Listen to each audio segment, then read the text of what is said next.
আচ্ছা আমার হাতে কি আছে? একটি বল এবং কাগজ। কাগজ। আচ্ছা তোমাদের মধ্যে থেকে কে এই বল এবং এই কাগজটাকে এই উচ্চতা থেকে কারা একসঙ্গে নিচের দিকে ফেলে দিতে পারবে? তোমরা সবাই পারবে নাকি? আচ্ছা ঠিক আছে, একজন উঠে এসো, একজন এসো।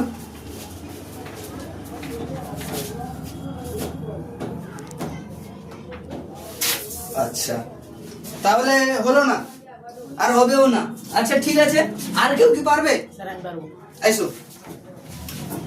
রোনা একসঙ্গে ফেলাতে পারলো না, চলো। স্যার যদি আমি এটাকে এরোপ্লেন বানিয়ে দেব? এরোপ্লেন বানাবে? আচ্ছা ঠিক আছে, দেখা যাক, নতুন প্রসেস বলছি। এরোপ্লেন, ঠিক আছে, দেখা যাক। এরোপ্লেন, এরোপ্লেন বানিয়ে ফেলাবি, তাই তো? এরোপ্লেন আর হচ্ছে এটা, আরে দেখা যাক। তো একবার এরোপ্লেন তৈরি হচ্ছে, হাতে নাতে এরোপ্লেন তৈরি করছে তো নয়। কি ব্যাপার, এরোপ্লেন তো ছোটবেলা থেকে আমরা তৈরি করিনি, আর অনেক ছোটবেলায় তৈরি করেছিলাম, ভুলে গেছি হয়তো।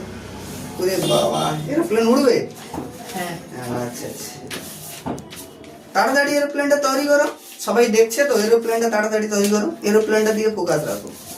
আচ্ছা এরোপ্লেন, আচ্ছা ঠিক আছে। এবার উপর থেকে দেখো, একই উচ্চতা থেকে কিন্তু সিমিলার উচ্চতা, ঠিক আছে?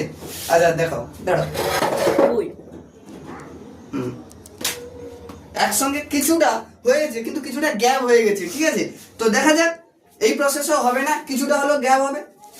যদি আমরা আর একটা টেকনিক যদি আমরা ইউজ করি, কি টেকনিকটা ইউজ করব? পুরো এরোপ্লেন নয়, পুরোটাকে আমরা কমিয়ে দেবো। পুরোটাকে কি করলাম? কমিয়ে দিলাম। কমিয়ে দেওয়ার কারণটা কি? কারণ বাতাসে বা বায়ুতে যে বাধা পাচ্ছিল এই কাগজটা, সেই কাগজের বাধাটাকে কমিয়ে দিলাম। আর এর আগের ভিডিওতে তো অতি অবশ্যই তোমরা জেনে গেছো যে প্রতিটি বস্তুর উপর ভিন্ন ভরের হতে পারে, কিন্তু প্রতিটি বস্তুর উপর পৃথিবীর মাধ্যাকর্ষণ বল সমানভাবে কাজ করে, ঠিক আছে? তো দেখা যাক পড়ে কিনা। 1 2 3, একসঙ্গে পড়েছে?